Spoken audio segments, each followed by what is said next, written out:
Hello, English 302 students. Welcome to this week, this wonderful week where you are learning things. I'm trying to be as vague and general as possible on purpose for reasons unknown. This week you are going to have the wonderful, the splendid opportunity of studying some early American nonfiction texts. Nonfiction! Yes! I love nonfiction. So the three texts you're going to look at, actually the four texts from three authors. The first one is The Declaration of Independence, written by Thomas Jefferson. You may have heard of him. And then you're going to look at a text called The Crisis by Thomas Paine.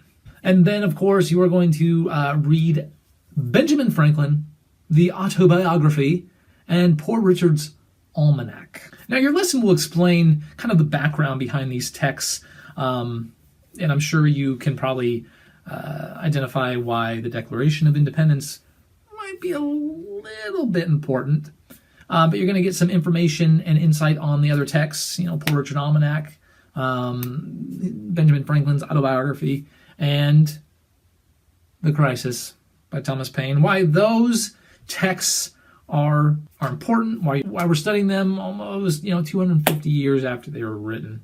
But one of the things you're going to do in the first lesson is look at persuasive appeals and some of the things that the authors do in those first texts, the Declaration of Independence and The Crisis. They're trying to be persuasive. Those are persuasive texts. The purpose of writing them was to stir people to action, to do something. And you're going to look at persuasive appeals. Now, in this lesson, they're going to identify four different appeals. So the lesson is going to explain. So the lesson is going to. Oh, I got an itchy nose. Itchy nose. I just want to rake my nose. That really hurt. And yet my nose does not itch anymore. Interesting. My cheek, on the other hand, is burning. So the four persuasive appeals that are going to be addressed in the lesson. Number one, appeal to logic, right? Making sure that the argument made in the persuasive piece has sound reasoning.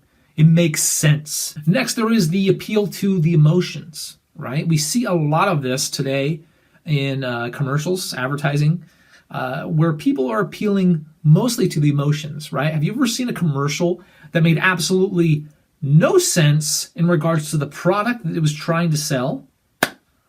Here's just a couple examples. Savings! You can't skip this Geico ad because it's already over. Geico. 15 minutes could save you 15% or more on car insurance.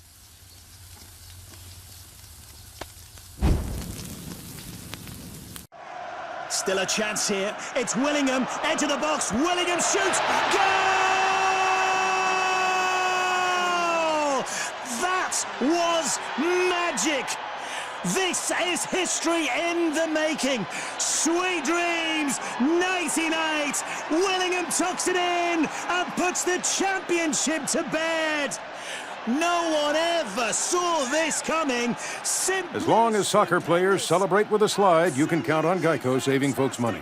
15 minutes could save you 15% or more on car insurance. Pressure! What pressure? Willingham slotting it home.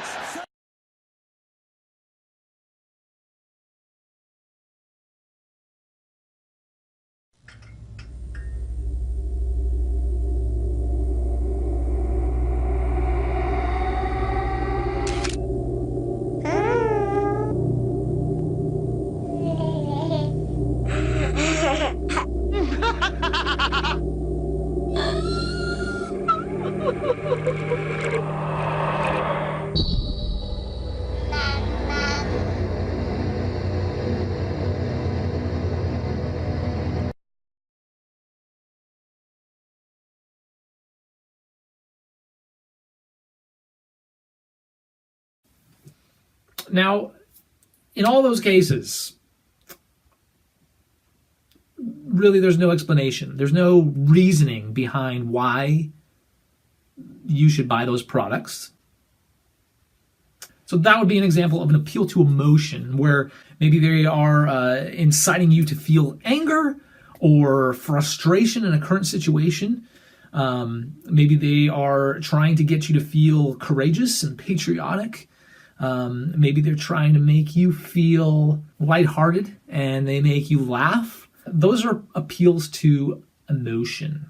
And then there are appeals to authority, where maybe they're name dropping, or they're saying where they got their information from, what inspired them to create a certain argument. And in some of these, the appeal to authority is God, right? Thomas Jefferson, writing the Declaration of Independence, referencing a higher power than himself, who inspired him, who inspired the revolutionaries of the time to fight back against the Great Britain powerhouse, right? The king. And so those appeals to authority can, in and of themselves, inspire people to follow and to take action. And then there are the appeals to ethics, whether or not the argument has those morals that we all kind of agree on, human rights, right? That just feel right and ethical. So that's one of the things you'll be doing this week is analyzing those persuasive appeals, but not necessarily using the Greek terminology. You're mainly focusing on appeals to logic, emotion, authority, and ethics. Hope you have a splendid day. And if there's anything I can do for you, if there's anything you need, just let me know. Okay, I'm here for you. Ta-ta. Until next time. Have a good day. That was he